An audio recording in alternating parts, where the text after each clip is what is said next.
মুখ্যমন্ত্রী মমতা বন্দ্যোপাধ্যায়কে আমন্ত্রণ অক্সফোর্ড বিশ্ববিদ্যালয়। মমতা বন্দ্যোপাধ্যায়ের লড়াইয়ের গল্প শুনতে চায় অক্সফোর্ড। কালীঘাটের টালির চল থেকে নবান্নের 14 তলায় পৌঁছানোর লড়াইয়ের গল্প। সব ঠিক থাকলে আগামী মার্চ মাসের শেষের দিকে লন্ডন যেতে পারেন মুখ্যমন্ত্রী মমতা বন্দ্যোপাধ্যায়। নবান্ন সূত্রে খবর, অক্সফোর্ড বিশ্ববিদ্যালয়ের অ্যালুমনাই অ্যাসোসিয়েশনের বার্ষিক অনুষ্ঠানে আমন্ত্রণ জানানো হয়েছে মমতা বন্দ্যোপাধ্যায়কে।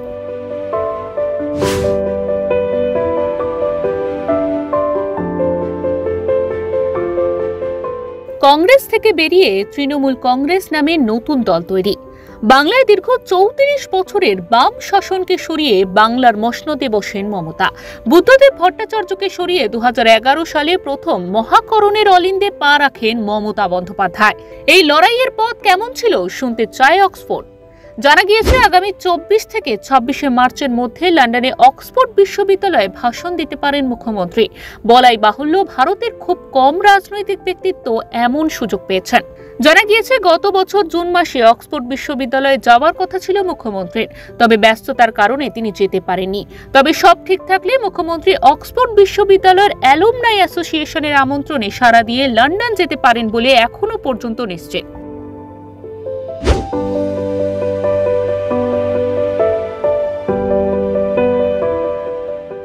তবে যদি কোনো কারণে তিনি যেতে না পারলে তার স্পিচ লন্ডনের অক্সফোর্ড বিশ্ববিদ্যালয়ে ভাষণ পড়ে শোনানো হতে পারে বলে ধারণা বিশেষজ্ঞ মহলে। প্রসঙ্গত, বিগত 2023 সালে নভেম্বর মাসে বিশ্ব বাংলা বাণিজ্যিক সম্মেলনে আগত অক্সফোর্ড ইউনিভার্সিটির pro vice chancellor Jonathan Mithi রাজ্যের মুখ্যমন্ত্রী মমতা বন্দ্যোপাধ্যায়কে অক্সফোর্ড ইউনিভার্সিটির মঞ্চে তৃণমূল কংগ্রেসের সুপ্রিমো তথা মুখ্যমন্ত্রী মমতা বন্দ্যোপাধ্যায়ের জীবনের লড়াই ও সাফল্যের কথা শুনতে চাই বলে প্রকাশ্যে জানিয়েছিলেন। মুখ্যমন্ত্রী মমতা বন্দ্যোপাধ্যায় নিজেই আমন্ত্রণ গ্রহণও করেছিলেন, কিন্তু একের পর এক নির্বাচন সহ নানান ব্যস্ততার কারণে অনুষ্ঠানে যাওয়া সম্ভব হয়নি।